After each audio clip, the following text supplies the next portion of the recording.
Tadi sudah dua sifat yang dijelaskan ya, kenaikan titik didih, penurunan titik beku, kemudian kita masuk ke penurunan tekanan uap terkait dengan sifat koligatif. Tadi analoginya tetap sama ya. Jadi ketika misalkan ada dua sistem, ya ini katakanlah kondisi pertama, ini kondisi kedua. Di sini ada, kalau digambarkan ada zat lain berarti ya.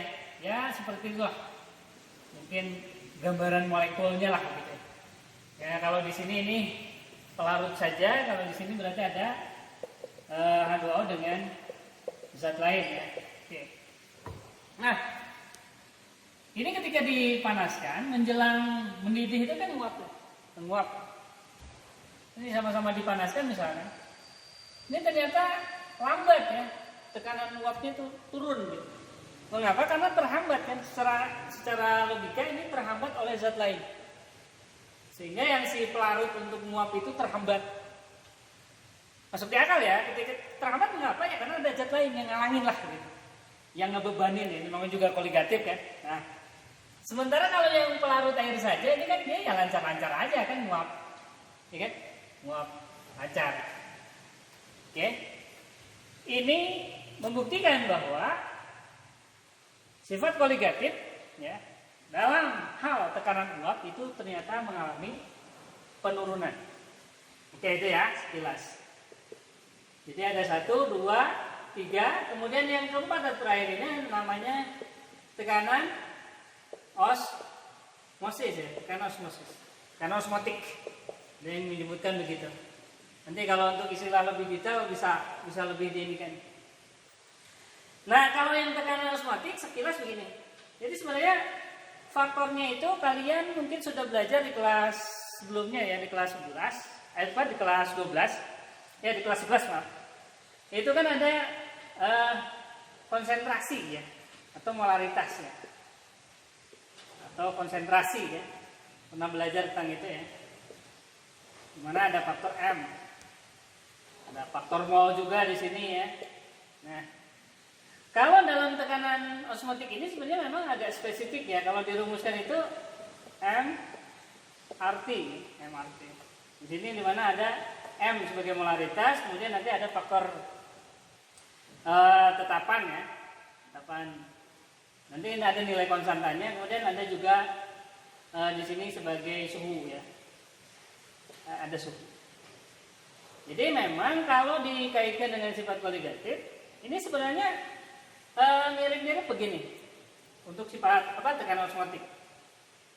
Bayangkan kalau misalkan ada dua sistem yang berbeda ya. Ada dua sistem yang berbeda yang itu dipisahkan oleh semacam membran semipermeable ya, seperti itulah gitu. Jadi ini nanti ada sistem A ya, atau kondisi A, ini ada kondisi B. Dua kondisi ini misalkan beda konsentrasinya ya, beda konsentrasinya. Nah apa yang terjadi kalau misalkan ini kemudian sistem ini digabung?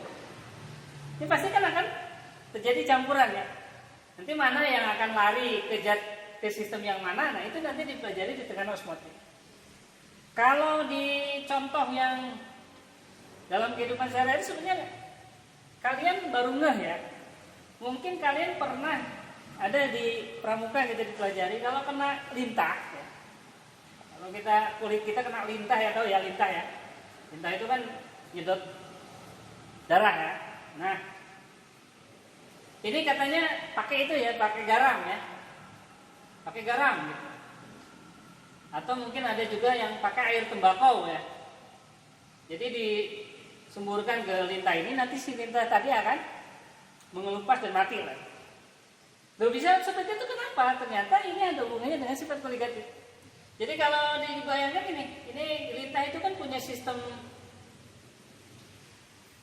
sendiri kan, sistem cairan sendiri ya. Ini ada konsentrasinya berarti kan, ada konsentrasinya juga. Kita masukkan misalkan tadi garam, larutan garam, ini ada nilai konsentrasinya juga kan.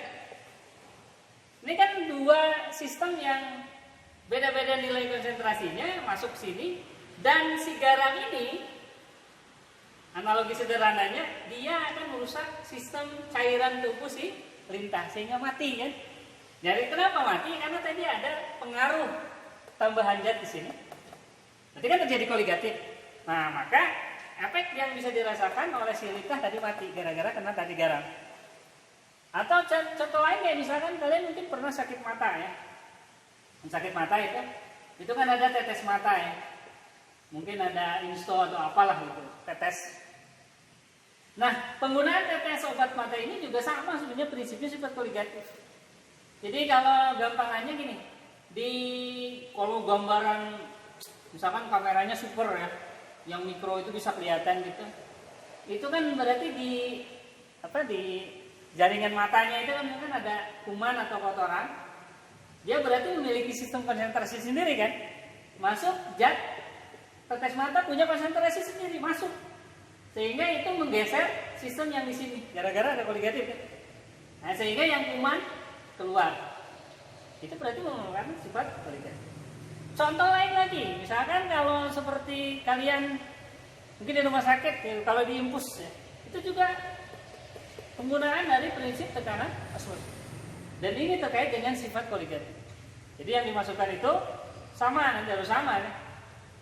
Harus sama. Oke, konsentrasinya. Itu sekilas ya dari sifat koligatif ada contoh. Pengaruhnya adalah terhadap kenaikan titik didih, penurunan titik beku, penurunan tekanan uap dan tekanan osmosis. Nah, lanjut.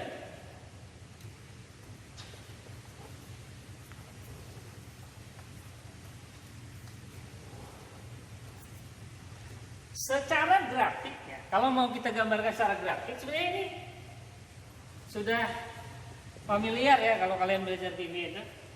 Jadi ini grafik T terhadap T ya. Ini garis T atau suhu, ini garis tekanan.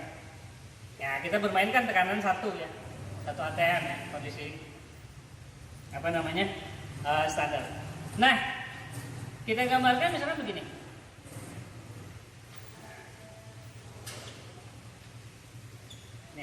Oke, ini maksudnya apa nanti perhatikan dulu. Jadi kalau yang di gambar awal ini anggap sebagai kurva dari pelarut ya, pelarut saja sebelum ditambahkan. Nah, tadi disebutkan ternyata untuk kenaikan didih itu kan, misalkan Ustaz gambarkan begini.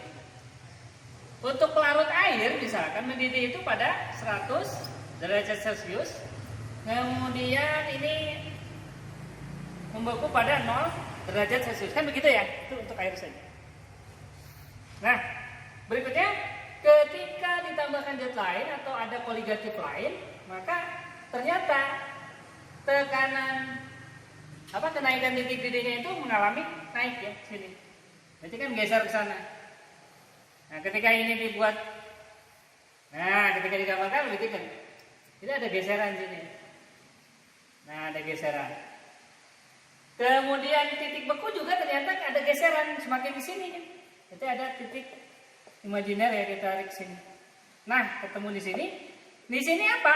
Adalah titik penurunan titik beku. Jadi ini kalau titik beku pelarut murni itu di sini, maka ketika mengalami penurunan, berarti titik beku larutan di sini.